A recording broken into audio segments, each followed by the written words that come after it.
VJ, and also our special guest, Chris.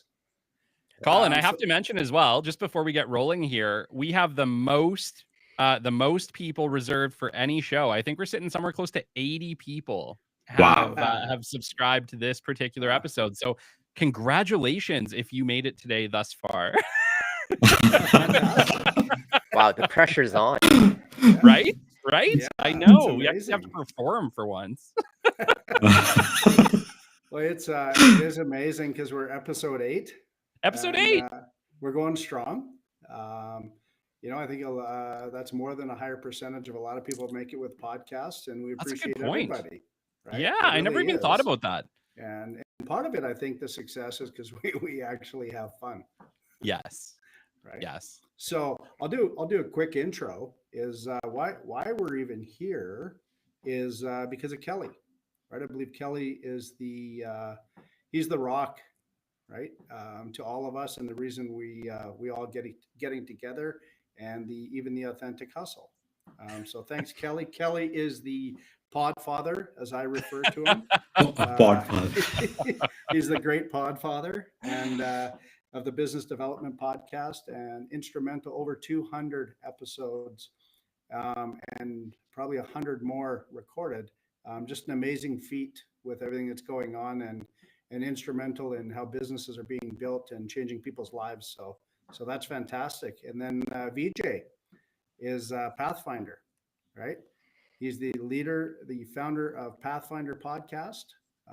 Phenomenal what's going on there. I listen to each and every episode, and I love the diversity, and I just love the I guess I'll call it the authentic brand that you're building. It's amazing to me, and I love to hear what I call my sound, or what somebody would call their sound. Is everybody is from a different aspect of life and a different venue in business. It's not just, hey, let's talk about the same thing week after week. And you do a tremendous job of doing the interview and being the host of those shows. I love them. So, and then our guest, Chris. Yep. I just want to say here on VJ's show, Pathfinders, if you like the Business Development Podcast, you also will like Pathfinders. Go check it out. Absolutely. And then Chris Young, he's our special guest for today and our first guest. Yes. Right. This is I'm amazing. excited. I'm first guest. Right? Jeez, pressure, more pressure. No kidding, right? Well, you better perform, Chris, or else. So I met Chris in 07 or 08, I think it was. I read a little ad in a newspaper that said they were looking for people to join the Arizona Acquisition Fund. And so I emailed in. Email was still fairly new at that time, I believe. And Chris responded. And not too many days later, we were on an airplane with Money Sense magazine flying to Arizona to acquire something like 174 properties as the market had crashed. Wow. So that's how I met Chris. And Chris is also the founder of the Professional Life Podcast. And Chris will be able to introduce himself as well, but a good friend. We've been together all these years and stuck together vicariously, and now through the podcast land, which is really, really interesting. So I'm up today. So I guess I will start on this podcast. One of the hottest topics to me as we started the Authentic Hustle is authenticity. And now I'm finding it all over. Like, people are really grasping that for this year. They're being authentic. I think we've gone away from not the grind and the hustle, but gone away from everything being 10x, 10x, 10x, 10x. I'm a believer in growth. I'm a believer, I guess, in hype and in getting people excited, but there's still a reality to it. I think you still have to wake up. You have to know what you're going after, have a plan, execute on that plan, but you also have to have a life. This morning I was chatting with Kelly quick, and his son Jet was on his lap. And I know he's had a couple rough days with, just a couple people not feeling well and that type of thing. We still have to have room for that in our lives. Yeah. Right. And that's part of being authentic. But the number one thing is authenticity. There's something that I've been looking at: authenticity versus performance. Right. So I'll get into that. Is how much of oneself should be shared? How authentic should you be? Are we sharing too much? Are we maybe hitting some morsels out there that people don't need to know about, but people think, hey, I'm being authentic. Is that helping anyone? I think podcasters are navigating a fine line between bringing real and putting on a performance for their listeners. Yeah. And so I don't know, outside of the four people here today, if I listen to a podcast, I don't know, is that authentic? They can say it's authentic, right? But I don't know their real life. I don't know if we peel back the onion skin, how many layers is there to get to the truth, right? And I want the truth. That's what I'm looking for.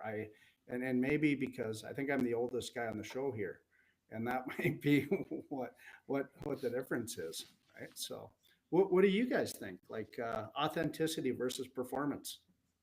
Chris, why don't you take this one? Yeah, I was just jotting down some notes here because I think from a professional standpoint, and Colin, you said you're the oldest one here, but I'll say the generation above you, I think being authentic was seen as weak, and that was built into our professional culture. Don't bring your personal lives at home to work, right? That was how it was always been. And I think in that era, it was seen as a sign of weakness, right? So if you started shedding tears, you started like just trying to vent about things, it was a sign of weakness. And I think that was really reinforced. I think now it's a lot different because maybe perhaps our generation and the rise of social media and technology where people are sharing almost everything, I think we've decided that no, that's actually not a sign of weakness and in fact a sign of strength. So, you know, when I listen to podcasts that are truly authentic, I don't think it's a show. Like I can't, at least my perception is that it is truly what that person is feeling and dealing with at home or in the workplace, and they're sharing it genuinely. There's obviously some of those institutional podcasts, which I'm sure we all listen to, like the Harvard Business Review stuff, the McKinsey Law podcast. I listen to those, and they're very scripted. They maintain that professionalism and that because they still have that bit of mindset that, oh, we've got these high end clients. We don't want to dive into feelings. We don't want to dive into your perceptions of things. Let's just talk about academic research. So I think there's a clear line on those.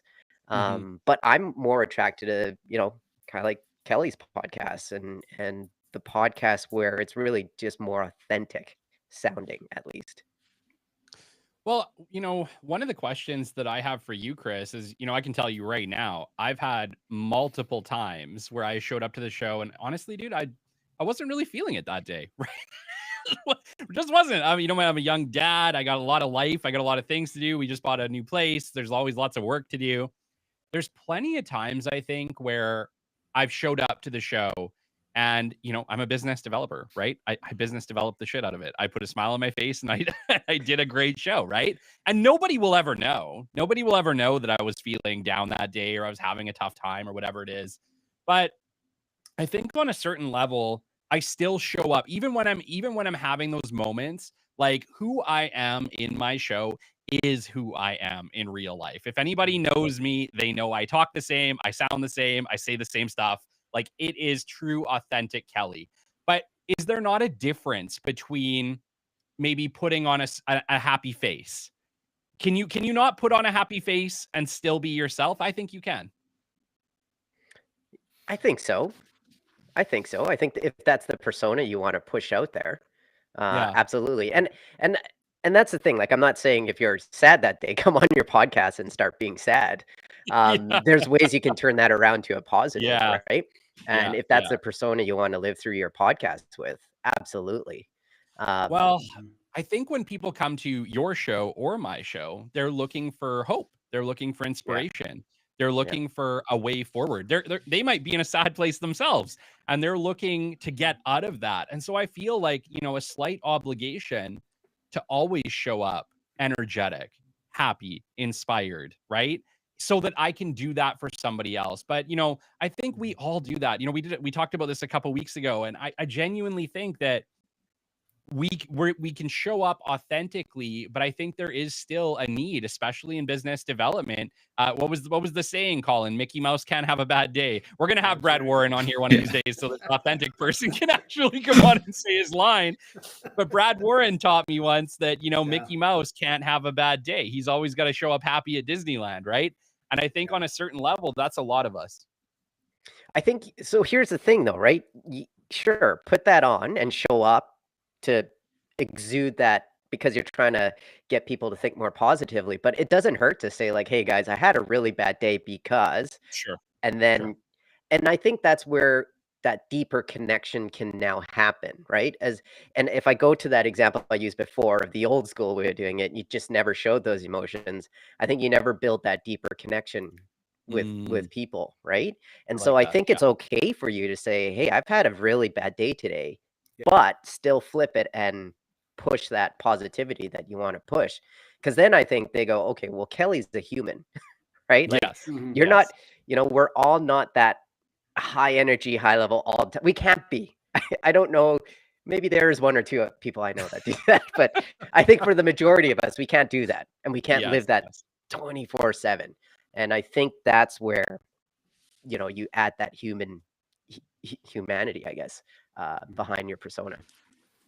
Yeah, I mean, like, I just want to bring something reminds me about the topic in terms of being authentic versus putting a show or performing.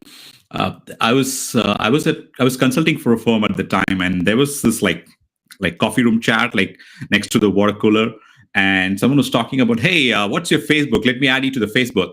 And these are two guys talking, and I was getting coffee, I think, and the other guy said, no, I don't add colleagues to my Facebook. And it got my attention, actually, what's going on, actually. And I think what he was actually later conveying was like, all colleagues are not my friends, right? Because like there's a kind of like, I don't know where it is coming from. There's a sense of insecurity. People are not really being authentic within the office culture. It may not, I'm not like it. I don't want to generalize it. It may not apply to all offices. There are really good people. I've met great friends from a work environment also. But at least like, I don't know, 70 or 80% are there for a different reason. They are there to like elevate their career, go to the next position and all of like, they look at you as a challenge, as a peer, not as a friend, right? So that is that layer of like separation that they want to create, right? So that is a barrier. And that I see that over and over again in society, in terms of like everywhere you go. And when it comes to podcasting, I agree with Kelly, because it's, when you're talking to someone, it's all about them. We are giving them a platform. We are trying to get their perspective, thoughts, absolutely. But at the same time, I'm learning it. I'm not an expert at it, but at the same time, I cannot fake it so much. I cannot. I try, I cannot. But I think there has to be a fine line, probably 80-20. I mean, like 80% is all about the guest, and probably you bring in your 10, 15, 20% of yourself, so that you can be as authentic as possible. I mean, you're having a bad day. I mean, let's say if you're having a fight with your wife, you don't have to bring it up on the show, not necessarily. But at the same time, just be as authentic as possible. I think that's a good start. Yeah, I can tell you right now, I've rescheduled shows, and I feel bad doing it, but I have rescheduled shows when it was like, I can't fake this one today, right? And I think maybe that's the difference. Maybe that's what's changed. Is that when we I think there's a lot of things where we can show up and we can put on that face and we can do a great show, or we can have a great day at work or whatever it is. But I think maybe what's changed, Chris, is the fact that there was a time when we should have walked away, when we should have said, I can't do this today. This isn't happening. And we did it anyway. I think maybe that's the permission of authenticity today, is we can show up and say, hey, I really can't do this today. Today isn't going to happen. I need to reschedule this for whatever the reason. And the authority figures will say, you know what? No problem. I get that. That's totally okay. Whereas there was a time maybe when that wouldn't have happened, when it wouldn't have been cool that you weren't going to show up that day. It was the suck it up time. Yeah. Yeah. For sure. Cool. Okay, guys. Well, that is my 15 minutes of fame. And so, well, let's kick it over to our guest today, Chris. What do you want to talk about? Chris. Oh, I don't want to get into politics, so what I want. I'm getting into politics, so you Okay, can get perfect. I'll leave that to you. But I do want to bring up one thing, and I think the current geopolitical climate, at least, has brought to light, and I think from a positive standpoint, brought some urgency to people really having a clear mission and vision of what their business is about. And I think as a country, we're facing that right now. Mm. I don't know.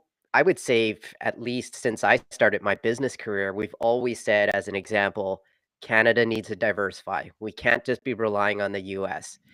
We are a sovereign country. We got so many resources. And so we've always said this, but we aren't pushing forward with a lot of it. And of course, now it hits us and we're like, oh, well, we should do something about it. Yeah. So I think it's also a greater indication. And when I was business coaching, a lot of my clients didn't have a clear mission, didn't have a clear vision. And when they were hit with uncertainty, when they were hit with pain in their business, they couldn't find the answers. And it's one of those things where, well, you should have been working on this, right? So that when you do have that clear purpose, that clear mission, it doesn't matter what headwinds come your way, you'll be able to navigate that. And so I think this is a wake-up call for businesses on everything that they do. When I was working with the accounting firm, we had clients that they knew they should have done their taxes on time and they didn't. And then they get this letter from the CRA saying, oh, based on our assessment, you owe us this much. And now they're freaking out. So I think it's a wake up call for all entrepreneurs. And I want to throw this out there, get your guys' take on it and what you're seeing in dealing with your clients or maybe even your own business. Is this now not the biggest wake up call we have now to be more proactive, to get on it and not just like, hey, if it comes, then I'll deal with it. That type of attitude. I I like where you're going with it, because I look back, 2021 to the beginning of COVID, right? And that was kind of a reset point in a I don't want to say it in the wrong way. Some people will call it a come to Jesus moment, right? Like it's like, what are we going to do now? And the unfortunate part is though, how fast things roll back, right? Like I'll say it this way: uh, you take the mask off, you throw it away, and we start to degrade. Like we go backwards, back to where it was, and we're like, oh no, it's the open world, we're good to go. And you watch business slide back. They're not taking those precautions. They're not planning. They're not doing that because they think, well, now it's, you know, our golden age, right? Was post COVID, and then so fast forward a couple of years to now this, and it's like, okay, we've got to buckle down again, right? And we've got to start the business plan. So I had a conversation yesterday, real estate related, where I was asked if I could attend a meeting, and they asked how would I recommend new people in the industry and also veterans in the industry, um, how can they plan their days? Like this seems very, very, very baby food, right? Like I'm feeding baby food, spoon feeding people. But the reality of it is everything is in such disarray that people can't even go like the next 2 hours, right? Like they need help. They need advice. And so I sat down with them and I said, well, let's develop a real estate playbook, right? And in that playbook, it's going to say, this is how simple it's going to get. You're going to wake up and you're like, and Kelly, I took this out of your playbook. You're going to focus an hour or 2 hours on, your CRM. You're going to focus an hour on picking up your phone, Yeah. and you're going to go through your day and you're going to do this every day. This isn't, hey, I'm going to do it when I feel like it. And we chatted about it there. And I said, one of the number one things I think that hurt the most people was remote work. If you're not disciplined, you're going to have a very, very difficult time working remotely and being successful. Or Yeah. you may be successful, you may not be diligent enough to keep doing the process day in, day out. And kind of like you guys said about being authentic, right? No 2 days are the same, right? We're not, hitting it hitting it out of the park every single day. But what are we doing? We're waking up tomorrow and starting over, right? Or we're not starting over, we're beginning again, or we're continuing on, or whatever that may be. Um, so it was kind of interesting to be in that conversation, but it kind of brought me to this: is where are we at? Are we planning in business? Doesn't matter what business it is. Are we planning for what's next? Right? What when something when the shit hits the fan, what are we going to do? I don't know. Are people sitting around a table and saying, okay, we can't just plan our business and our revenue goals and that type of thing. We have to plan in case of, right? And maybe that's a better way to look at it. In case of, what are we going to do? Because when you have that plan in place, it's so much easier just to flip to that page of the book in your head or wherever it may be and go, hey, this is what we planned for. We're ready for it, right? We're ready in the event of, we're ready for it. So I've seen municipalities and all of this. During COVID, they employed people. I know one particular person was the I don't know, director of emergency services. So in the event of, this is what's going to happen. No joke. 2 months after the doors opened after COVID, they let him go, and he was employed by a municipality. Right? They said, "Well, we don't need you anymore." Oh, so nothing's ever going to go wrong again, right? But that's the problem. So that's my more than 2 cents on it for sure. VJ. No, I was thinking about it. Well, I think there's a lot of society, the way it is engineered. I sometimes think and sometimes overthink, I guess, but I could be completely wrong here. But I think they find a way to steer fear all the time to society and then keep the people scared for some reason. I don't know why. I don't think any greater being would want to do that, if that is the case. But I think, guys, in terms of how I see, bringing in structure actually helps, no doubt. Bringing in structure absolutely helps. I've said it before. I think discipline is freedom, actually. But the question of what is discipline, you define it for yourself. If I have to release a show for myself, you guys are here, there is a certain set of things I got to do before releasing it. So that is discipline for me. There is a structure around it. And if I have to go meet with the person and do a demo of our product, so there's a structure around it. So I think everything that you do with a cold calling, for instance, so there's a structure around it. There's a script, obviously. But at the same time, we got to have two things that motivates me often. I say to people is one is courage and the other one is curiosity. I think I take it back to periods of COVID, people were afraid to walk in the road, right? That's how the society was scared, right? Scared to death. So I think courage is one thing people got to have, and the other one is just be genuinely curious, and I think that'll take you far. It's true. Absolutely.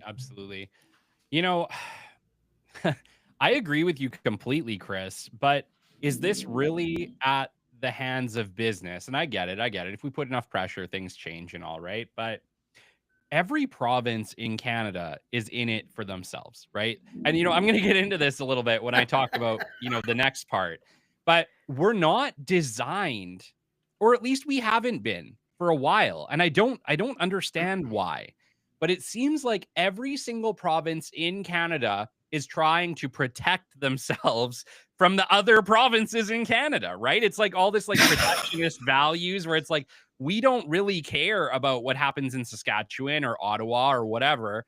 We care about what happens here in Alberta because this is our home, right? Is it really business's fault that they haven't been trading more in, let's call it, Ontario? And yet there are a lot of Alberta businesses working in Ontario. So I'm just going to kind of say that right now. There is a lot of work happening. It's mostly the bigger companies, though, that are capable of bidding a project like that and then, manpowering people from one side of the country to the other. Most small businesses are not necessarily operating across Canada, right? But I think the blame for this whole thing lands, flat at the feet of the federal government for frankly not doing more to encourage, trade throughout the provinces, shared work throughout the provinces. it sucks that like we have to be in this crisis mode for them to be like, oh shit, yeah, maybe it would have been beneficial if our country was operating more like a whole country as opposed to 11 city states. Yeah. Right?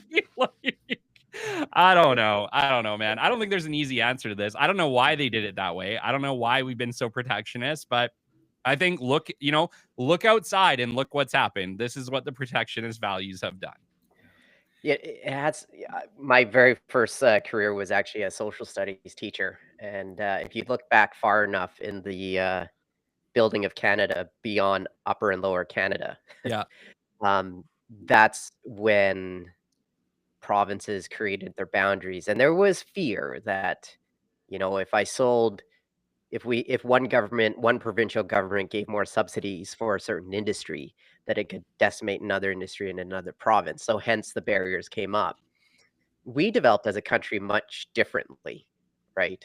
And I think that long-standing legacy of that continues. Again, now because of the current issue, I think obviously every premier is saying the right things. They wanting the tariffs or the provincial barriers to come down. But I agree with you, Kelly. I don't know beyond just pure lobbying what businesses who are big enough, who have enough money could have done. Yeah.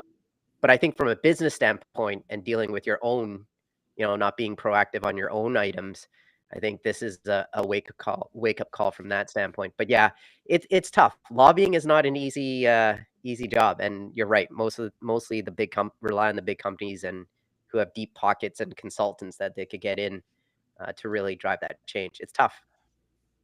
And one could argue they're not interested in having extra competition in those spaces. So why would they? Being the other side, right? If you're big enough that you can, operate your British Columbia based company in Ontario and make profits, why would you want to encourage a Saskatchewan based company to be able to do the same thing and maybe undercut you on that work? I don't think there's no motive. There's no motive for them to lobby for that, right?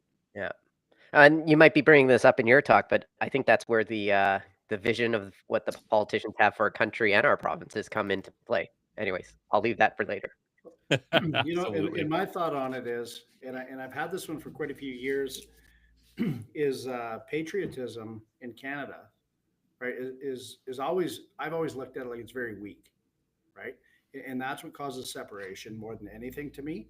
And I've always used it if you cross the border going south, especially on July the 4th. I've always said is, how is it that every single lawn has an American flag, or every large city or small city you go, the first thing you see is this giant flag waving in there. And then on this side of the border, not too many years ago, they said a Canadian flag is not even allowed in Parliament, right? You're not allowed to have that on your desk.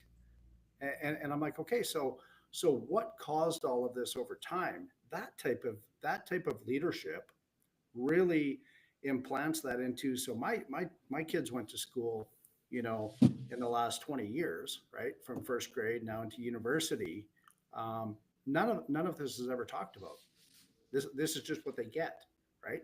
So how can we expect change if those are going to be the next generation of leaders, right? Mm-hmm. That's all they know, right? And if I go back far enough to, like, I like what I haven't heard the term social studies in a long time, but that 1 hour a couple times a week that you went through social studies and what I would call current events, right? That's what you learned, but you left it there. That was history, right? What I think where we lose it is we are living history every day. And so we go through COVID. Now we go through what's going on with the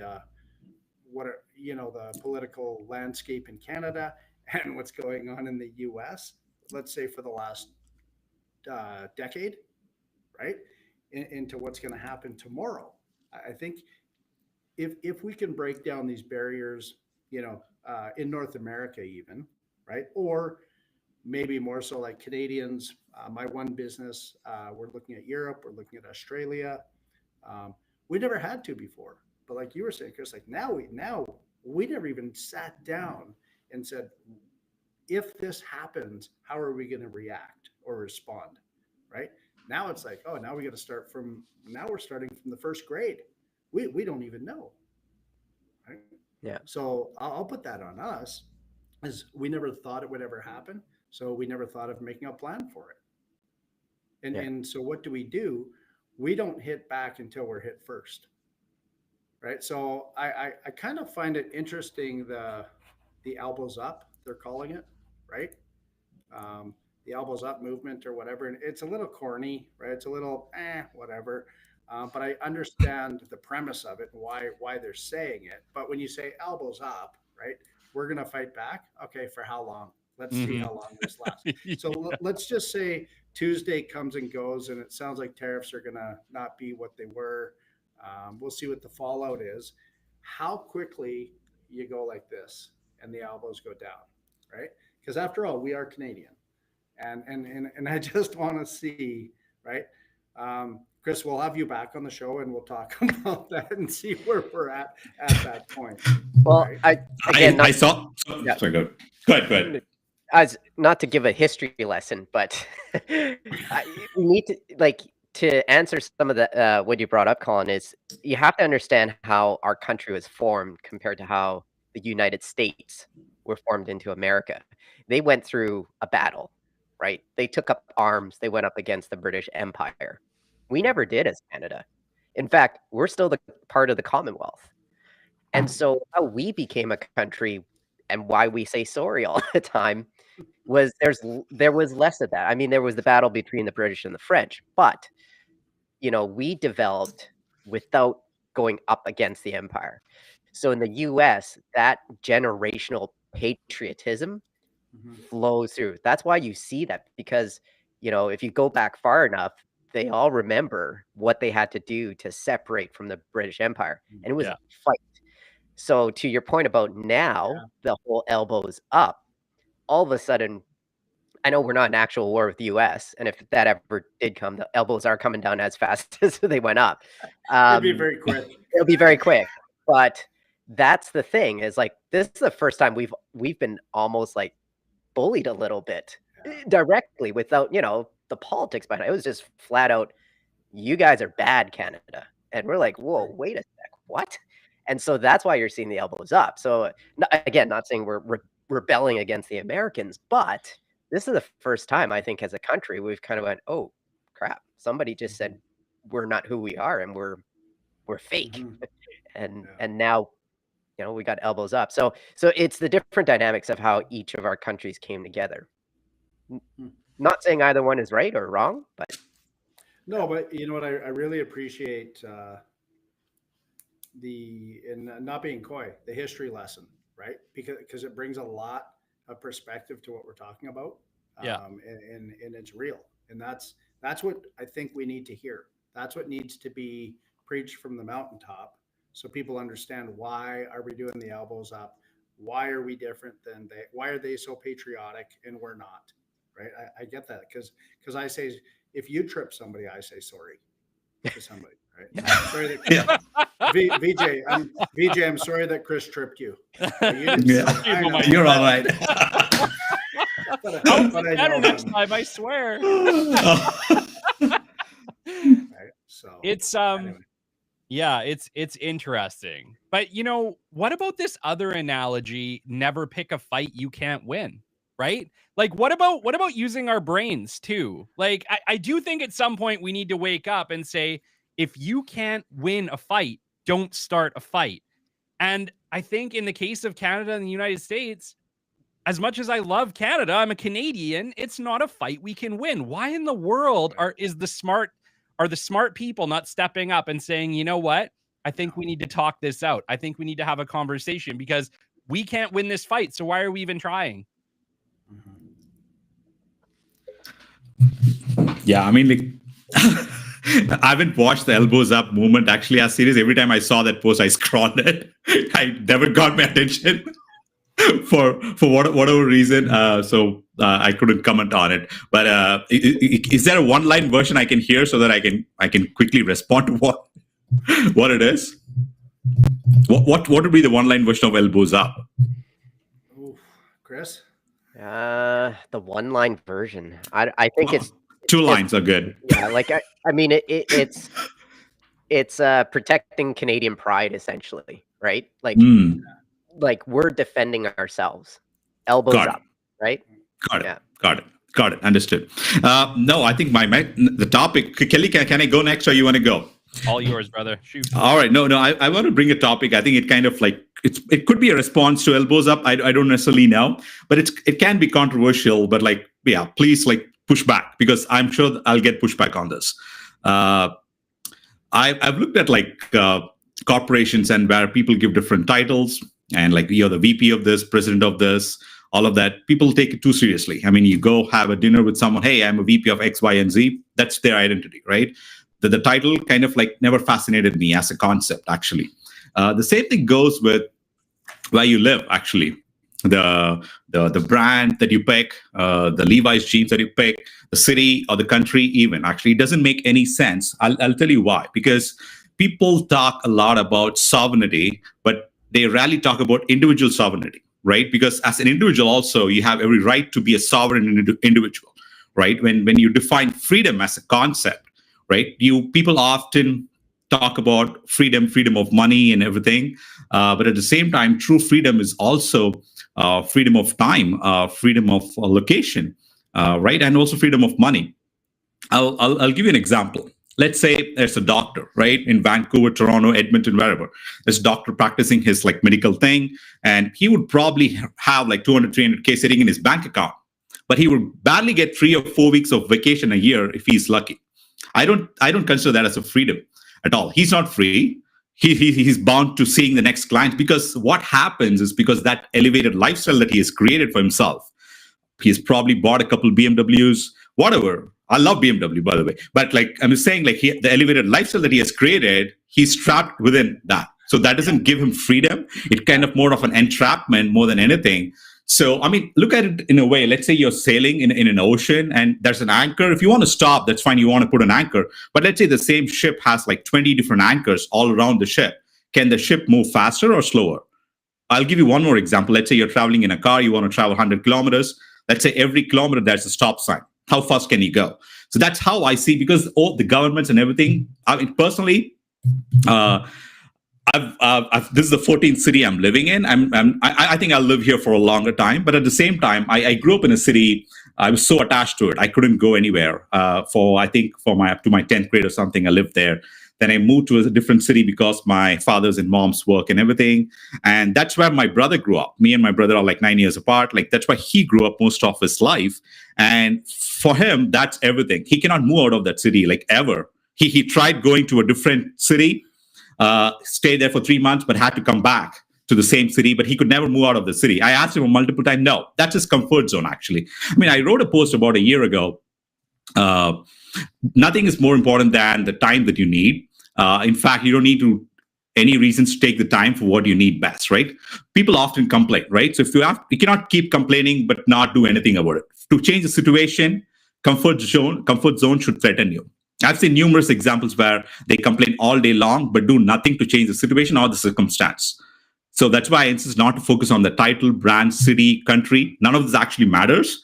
It doesn't actually. Try prioritizing this. Rather start with freedom of time, location, and money. Maybe that'll get you somewhere. Just wanted to get your thoughts on that. This is deep. I love it. I think every entrepreneur finds themselves there, Vijay. Like at the end of the day, we all got into business thinking, oh, I'll make enough money that I'll be able to do the things I want. I'll be able to buy the car I want. I'll be able to take the vacations I want. And then very quickly we realize we're working all the time. It's funny. Me and Colin were just talking about this morning. I was like, dude, yeah, I'm exhausted. I've had like a really hard start to this week between kids and, business obligations and trying to get deadlines done. It's like, dude, like I'm killing myself. Yesterday, I worked, a full probably 15, 16 hours by the time I got my show produced to come out today. Yeah, I work harder now than I ever have, period, as an entrepreneur. And you nailed it. A goal of mine is 100% to find freedom. And I talked to so many people in my interviews saying, did you ever find this work-life balance, this elusive thing everyone talks about? And they're like, yeah, after 10 years of like killing myself, we eventually found it. It's like, okay, it's there. It's down the line. I'll find it eventually. So, I'll touch on it. I really liked how you led into the title part, right? Because I think everybody's heard of or read the book Lead with No Title or Lead Without a Title, right? The other one is I remember working with a guy with a public company, and we referred to him as the vice president of lunch and dinner, right? He he took people for lunch and dinner. That's what he did, right? But he was actually a VP in a public company, right? And then I've been talking to my wife about what's going on at the Bay, Hudson's Bay Company, and this is no joke. A few days ago, I said, what's going to be really sad is they've said maybe there's going to be no pension for all these people that have worked there and their entire careers, whatnot. This morning, I read the executives of the company are going to be paid millions in bonuses, and there's no severance for the staff. Right? Those guys don't deserve a title. They do not. And I don't mean it that way, is those titles are going to give them bonuses, right? Which is ridiculous. And it actually makes me very, very sad for people who have worked their entire careers to get to no freedom. There is no freedom there. Then Vijay, when you were saying, what is freedom basically, is it a BMW or is it this or is it this? One of my favorite lines that I heard years ago was, if you wear a Rolex watch to lunch, but that watch tells you what time you have to go back to work, you have no freedom. That's right. That's right. Right? Yeah. So where is freedom? And like Kelly was saying, we were chatting about it this morning because he's had a couple of rough days. And I said, to me, I don't ever really turn off either. But I find a lot of freedom is in the ability to create my own payroll. That's what it is, right? I will work very, very hard and diligently, and I'll work 12 or 15 hours one day and maybe 6 the next. But I will continue working with a mindset or a mind frame of not, I have to do this, right? I know I have to do it, right? But it's an innate ability to just go and do it. Yeah. I know it's almost like, it's unfortunate because the 9 to 5 world isn't the project world. If we had each one of us here, we have a project and there's a monetary value attached to that project, right? Or whether it's a real estate sale or it's the next bid or the next client that Kelly gets or VJ that you get or Chris, that's tied to that. We're willing to work 8, 10, 12 hours on that project, right? And get it done because we have to deliver, right? We have to deliver to create freedom. And I love that. I think that's what makes me tick. The entrepreneurial spirit makes me tick.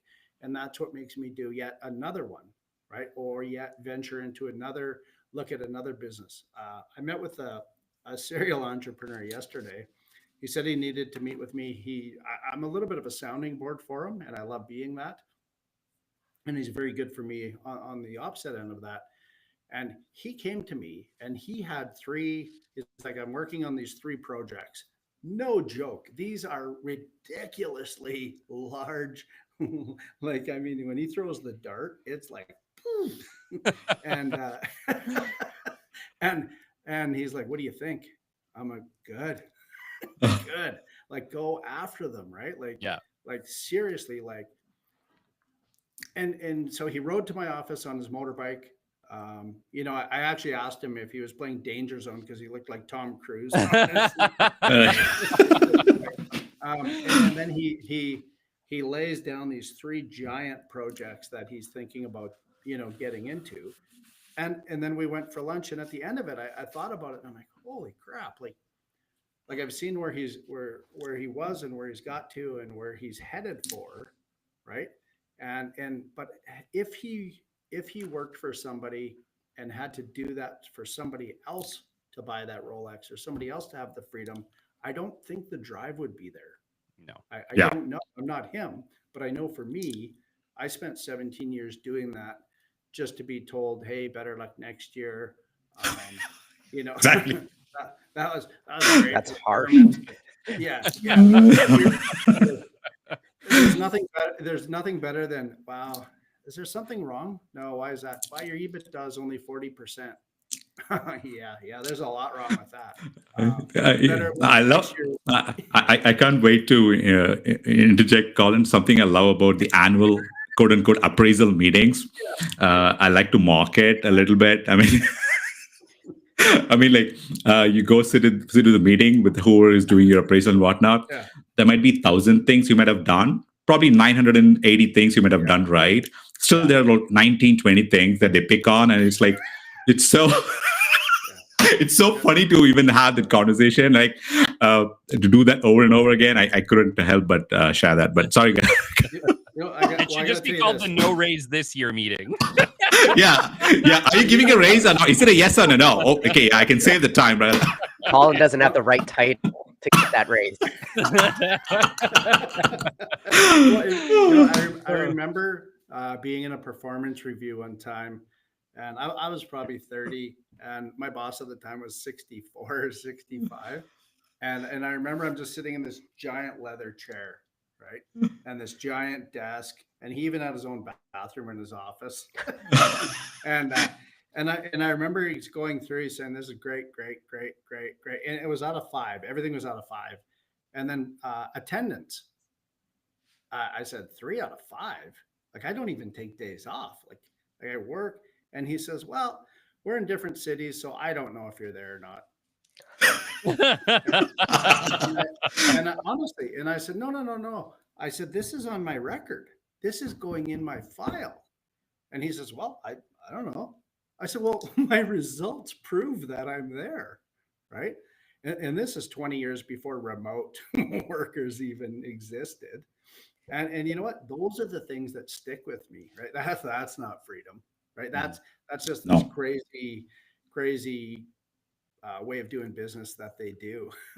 So anyway, that you reminded me of that when you said the performance review. Right? It's so funny. Yeah, better. It's kind of like better luck next year, kid. Better luck next time.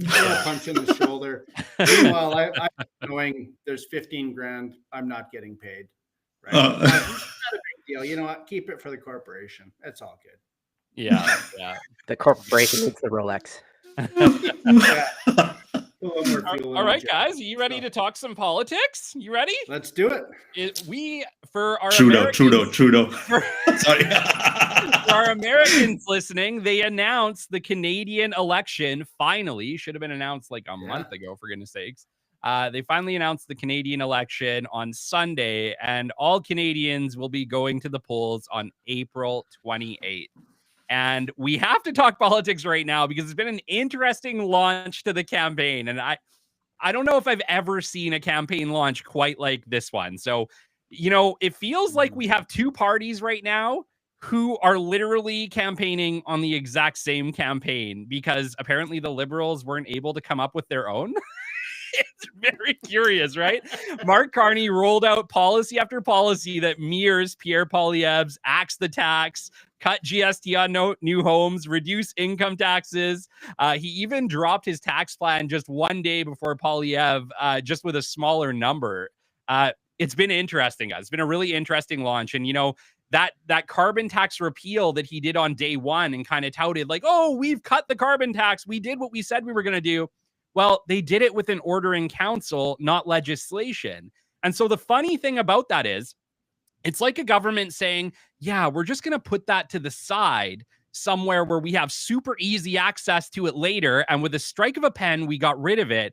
And with a strike of a pen, we're going to bring it back. It's a very curious thing. And it kind of seems like there's a lot of Canadians, or they're playing off Canadians, maybe lack of knowledge with regards to how politics works or with regards to how an order in council works. But basically, they only took the carbon tax and put it to the side. And, I have to pose this question, and we're going to get into it. This will get a little deeper, but I have to pose the question, why would a government that has had every opportunity to remove this carbon tax over and over again, yet they increased it over and over again, despite Canadians suffering, despite the cost of everything going through the roof, despite record inflation.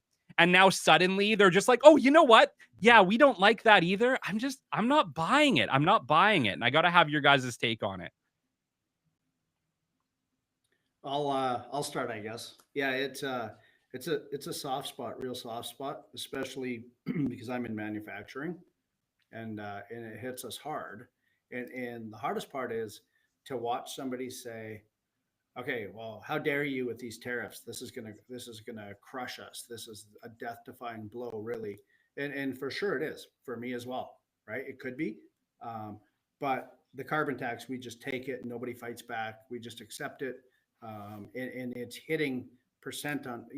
I think was still slated for before this April 1st. I think was the new increase on carbon tax again, right? And you look across the board and you look at history. Um, we always have to have Chris, I think, because he's the social studies teacher. It's the right date up, Chris, 100%.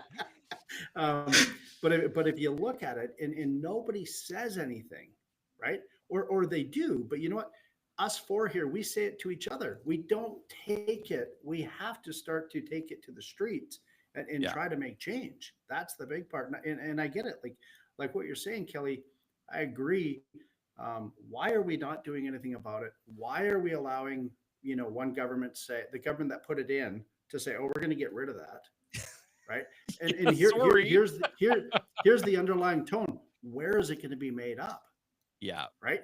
Because if this is your surplus, or where your budget is, whatever it is, and you take millions, if not billions of dollars away from it, it has to be made up somewhere.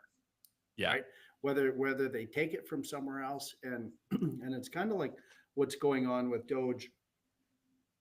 Me personally, I don't like the delivery. I don't like the way it's being delivered, but I do like what's happening, right? Like I think there's a way to do it and a way not to do it. That's just my personal opinion. I look at my own business.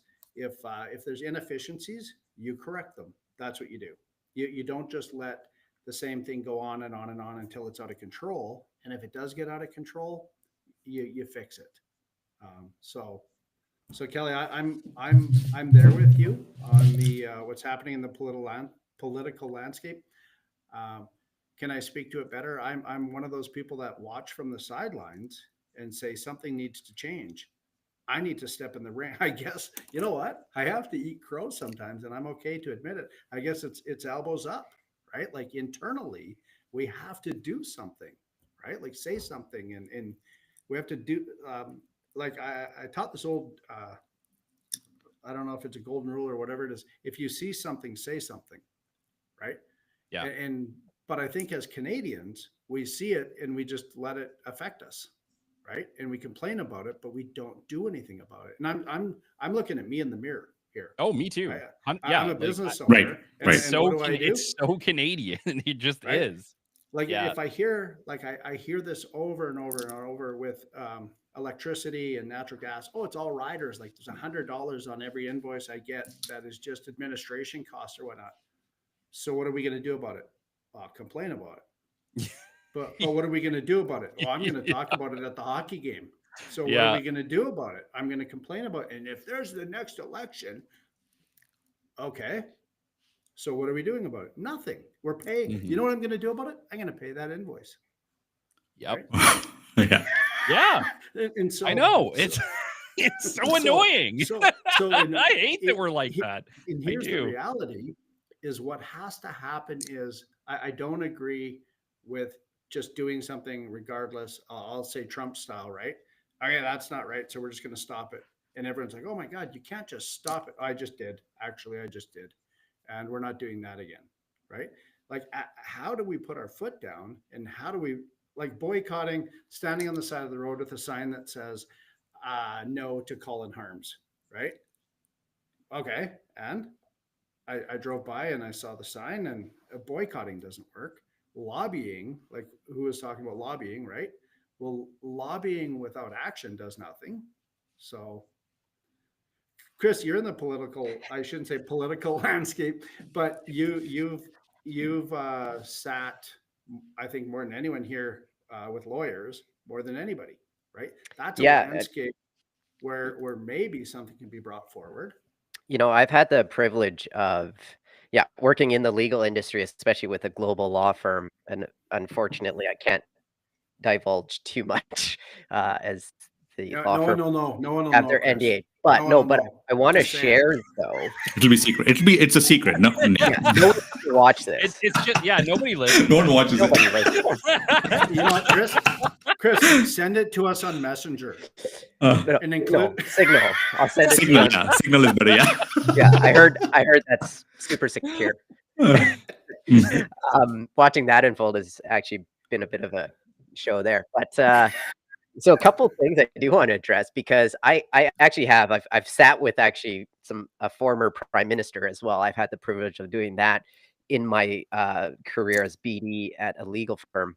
I've also been able to speak with former premiers and understand how public policy works. And I have to say, they've created, and this will answer your question, Colin, but they've created this ecosystem that is their own game, which is why you don't see the best and brightest entrepreneurs, the best and brightest doctors, teachers running for political office, right? And this is no slight to the current politicians. I want to be very clear. But we've created almost this game where it's nearly impossible for outsiders to come in and participate in our political environment. Just listening to some of these public policy experts explain to me how a bill is passed, how a decision goes from concept to now legislation, we would be here spinning our heads going, what? Like, Colin, you have a decision to make at your business to maybe switch the type of aluminum you use in your builds. Well, that's like an hour phone call with your production team, and your executives be like, why are we making this change? Okay, let's do it, and whatever. In a political space, when it comes to public policy, it could be a 4-year process of just going back and forth before it even hits the House for debate by the politicians. And so it becomes very difficult, even for lobbyists, to get things pushed through. I will say on the carbon tax side, and I never understood why we introduced it when it was almost meant to be a neutral item, because I'm sure we all personally got rebates. So if you look at how much you paid and how much you got back, you almost question why we even had the carbon tax at first. Now, again, it's complex if you go behind the scenes of the theories and the why they implemented, and if you implement it for the big producers, it's supposed to enact some behavioral change. I still question on a budget line item, even if they took the carbon tax off, I think it's almost neutral because they were handing out refunds, essentially. What was actually costing us as taxpayers is the departments that had to facilitate all that and determine how much rebates you got back. It sure created some jobs there. So from that aspect about the carbon tax, I always questioned why we had it in place from a purely financial standpoint. But back to your point about why don't we do anything, we just sit here, we just talk, is because the game is very difficult. Stephen, I think it was Schwartzman, who was head of Blackstone. Is it Blackstone Private Equity? I think it was under Trump's first term. Someone asked, well, why are you just an advisor to Trump? Like, you manage hundreds of billions of dollars. You clearly know how economics work. Why are you not more involved and running for office? And he said, I leave the politics to politicians. I'm just a business guy. And at that time, I had no idea what he was talking about. I'm like, are you kidding me? I would vote for him in a heartbeat if he was running on an economic platform, because look at how much he's created. Now that I'm a few years wiser, I understand exactly what he means. Even a guy as bright as him knew that he can't play that game the way you need to play to survive in that game. So it's become a very complicated game to play. And I think that's where we see the huge disconnect right now, especially between entrepreneurs who are just, as you said, bending over and taking it. Because we have a business to run. We have to survive. I don't have time out of my day to go lobby for this, right? I've got mouths to feed. I've got bills to pay. So to your point, Kelly, yep, we just pay it because we know we have to. I don't want to ruin my credit rating. I don't want my business to be on the blacklist with that supplier. So Mhm. unfortunately, the bigger picture is I just got to keep my business going. Yeah. And Yeah. let's just let the politicians deal with it. And again, this is why we're where we're at with politics. Well, I think the part that frustrates me is that, if if you run on a certain set of values, right? Like, here's the thing: the conservatives are sticking tight. They've been talking about the same thing they're going to do for the last year flat, right? They're going to axe the tax. They're going to cut GST. They're going to help businesses. They're going to, try to put Canada first and do more within our country. And it kind of feels like the other side, the liberals, are like, well, I don't think we're that popular right now. I don't think the things we've been running on are very great. So the stuff seems to be working for the conservatives. So why don't we take some of that? Like, it just, to me, it seems so inauthentic, because it's like, clearly you don't want to remove the carbon tax. Mhm. Clearly you guys were behind it 150%. And the only reason you're even backtracking it at all is because you know how unpopular it is, and you will probably completely lose the next election, right? It's just so frustrating when a party won't stick to their values. If that's truly what you believe in, keep on it. Maybe this is your turn or your time to take a licking in this next election. But 4 or 8 years go by, people get sick of, the current government, and you'll be back in. It's very frustrating to just see essentially a party flip on all of their values simply to win votes. But that's the game though, right, Kelly? Right? Like, you have to get in. So we're going to flip and do what we need to do based on what the polling is telling us, right? So I remember Stephen Harper said this. He said, none of the polling showed that Canadians were willing to pay more to switch off of carbon energy. So he's like, why would I enact legislation then to force us to do that when no, and he actually, in his book, he says he is all for renewable. Like, don't get him wrong, but he goes, as a leader of a country who is to beholden to the electorate, why would he run on a platform that would, disadvantage Canadians when clearly the polls show that no Canadians would want to pay for that stuff, right? Yeah. Again, these issues are a lot more complex than what we have time here to discuss on it. No, understood. But that's the game though, right, Kelly? It's like they're gonna switch. They're seeing that what the conservatives had to say is resonating with Canadians. So, well, why not say the same thing? Yeah, it's just. So I get it. It's so dirty. Sure. I get it. I think the other side to this too, and you touched on this, it's about us, right? Like, at the end of the day, it's about us. It's about the everyday Canadian out there working, supporting a family, trying to prosper in a country that feels sometimes like it's designed to just hold you down, especially with our tax rates, especially with our public policies and the cost of everything. Like, I wish, and this is my hope. This is my hope for the next election. Regardless of who wins, put Canadians first, right? Put money back in our pockets. Help business do better. Help business, right? Help individuals. Remember who you work for, right? Remember, it's not about how much tax can we collect from these poor peasants. It should be about how can we lift our people up to make them some of the most privileged in the world, like we once were. VJ, take us Yeah, home. I mean, yeah, no. Comments. Yeah, I mean, like, I can debate on this for a couple of hours, but I think for lack of time, maybe we'll do it on a different show. I mean, regardless of the political outcome, like I said, I agree with Kelly. But I'm for Team Canada, guys. I'm for Team Alberta, Team Canada.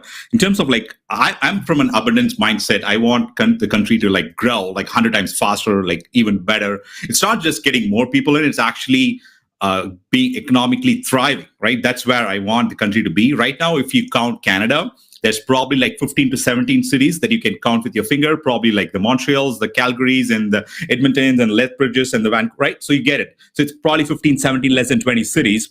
But my dream of Canada is, like, I want like another 50 or 100 cities, like you have like the Charlottes or the Raleighs and the Atlantas, like that, like you have in US.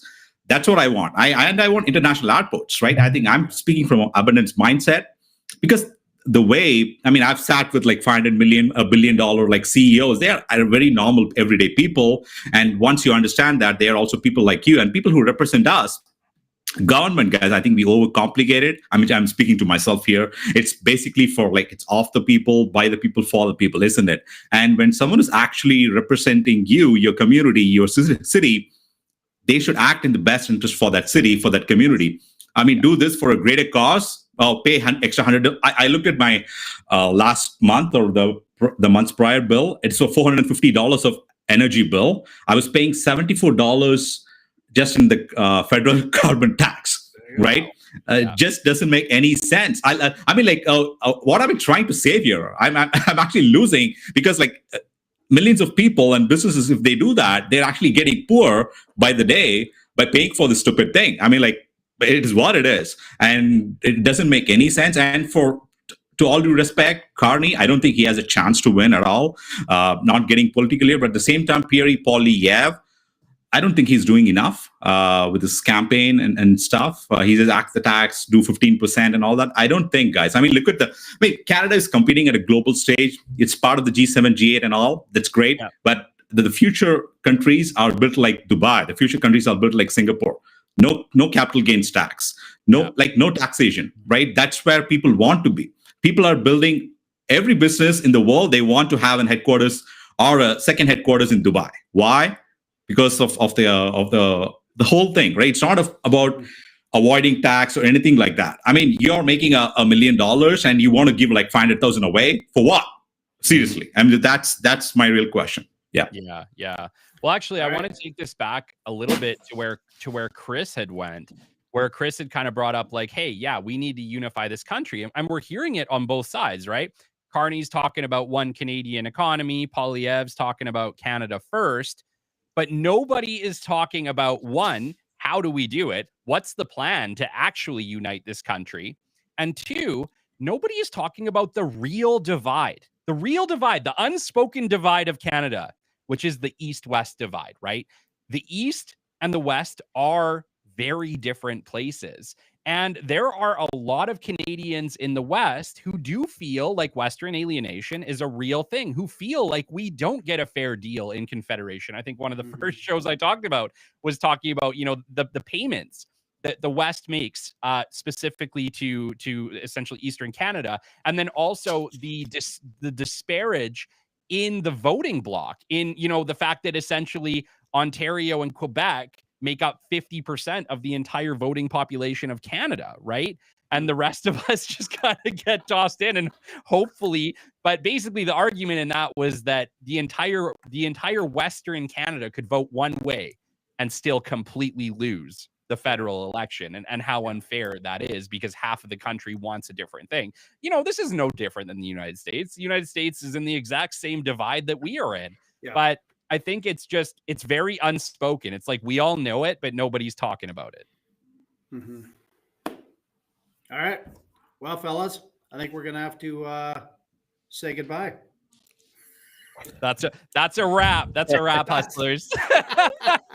Thanks, Chris. Absolute pleasure, man. Meeting you. Absolute pleasure. Hey, this was super fun. I would come back on anytime. All right. Yeah. Well, Kelly, you want to wrap up? Absolutely. We'll catch you guys later. Later, hustlers. Boom. And that is a show. There isn't enough time